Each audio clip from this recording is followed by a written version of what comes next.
Chapter 3. Why Can't I Learn?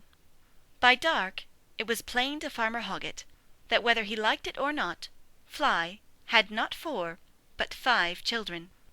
All the long summer evening Babe had followed Fly about the yard and buildings, aimlessly it seemed, to the watching farmer, though of course this was not the case. It was in fact a conducted tour. Fly knew that if this foster child was to be allowed his freedom and the constant reassurance of her company, for which he obviously craved, he must quickly learn, and clearly he was a quick learner, his way about the place, and that he must be taught, as her puppies had been taught, how to behave like a good dog. "A pig you may be, Babe," she had begun by saying, "but if you do as I tell you, you shouldn't be a bit surprised if the boss doesn't let you run about with us, instead of shutting you up. He's a kind man, the boss is." "I knew that," said Babe. "When he first picked me up, I could feel it. I knew he wouldn't hurt me." "You wait," began one of the puppies, and then stopped suddenly at his mother's warning growl. Though she said nothing, all 4 of her children knew immediately by instinct what she meant. "Wait for what?" said Babe. You wait half a sec, and we'll take you round and show you everything," said the same puppy hastily. "Won't we, Mum?" So Babe was shown all around the yard and the farm buildings, and introduced to the creatures who lived thereabouts, the ducks and chickens and other poultry, and the farm cats. He saw no sheep, for they were all in the fields. Even in the first hour he learned a number of useful lessons, as the puppies had learned before him: that cats scratch and hens peck, that turning your back on a turkey cock means getting your bottom bitten, that chickens are not for chasing and eggs are not for eating. "You do as I do," said Fly, "and you'll be all right."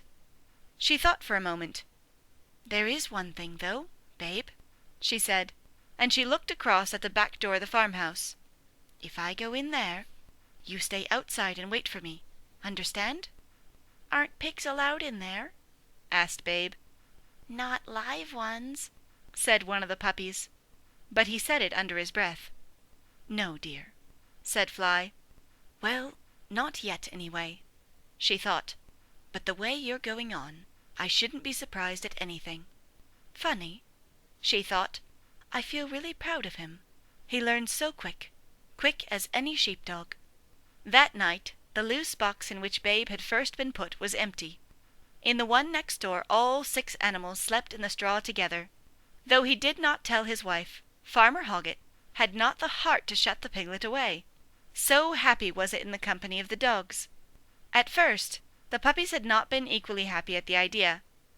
"Mum," they said, "he'll wet the bed." "Nonsense," said Fly. "If you want to do anything, dear, you go outside. There's a good boy." "I nearly said there's a good pup," she thought. "Whatever next?"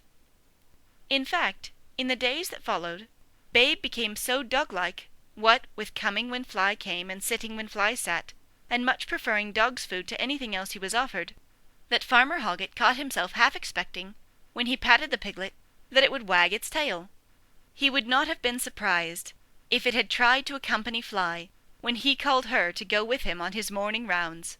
But it had stayed in the stables, playing with the puppies. "You stay with the boys, Babe," Fly had said, "while I see to the sheep. I shan't be long." "What's sheep?" the piglet said, when she had gone. The puppies rolled about in the straw. "Don't you know that, you silly Babe?" said one. "Sheep are animals with thick woolly coats, and thick woolly heads, and men can't look after them without the help of the likes of us," said the fourth. "Why do they need you?" said Babe. "Because we're sheepdogs," they all cried together, and ran off up the yard. Babe thought about this matter of sheep and sheepdogs a good deal during the first couple of weeks of his life on the Hoggett's farm. In that time Fly's puppies, now old enough to leave home, had been advertised for sale, and Fly was anxious to teach them all that she could before they went out into the world. Daily she made them practice on the ducks, while Babe sat beside her and watched with interest, and daily their skills improved. and the ducks lost weight and patience.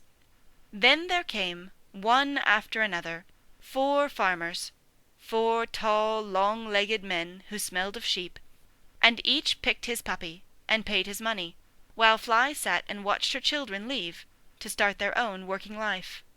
As always, she felt a pang to see them go, but this time, after the last had left, she was not alone.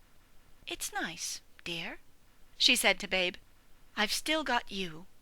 But not for all that long," she thought. "Poor little chap. In 6 months or so he'll be fit to kill. At least he doesn't know it." She looked at him fondly, this foster child that now called her Mum. He had picked it up, naturally enough, from the puppies, and it pleased her to hear it, now more than ever. "Mum," said Babe. "Yes, dear." "They've gone off to work sheep, haven't they?" "Yes, dear." "Because they're sheepdogs, like you. You're useful to the boss, aren't you, because you're a sheepdog?" "Yes, dear." "Well, Mum." "Yes, dear." "Why can't I learn to be a sheep pig?"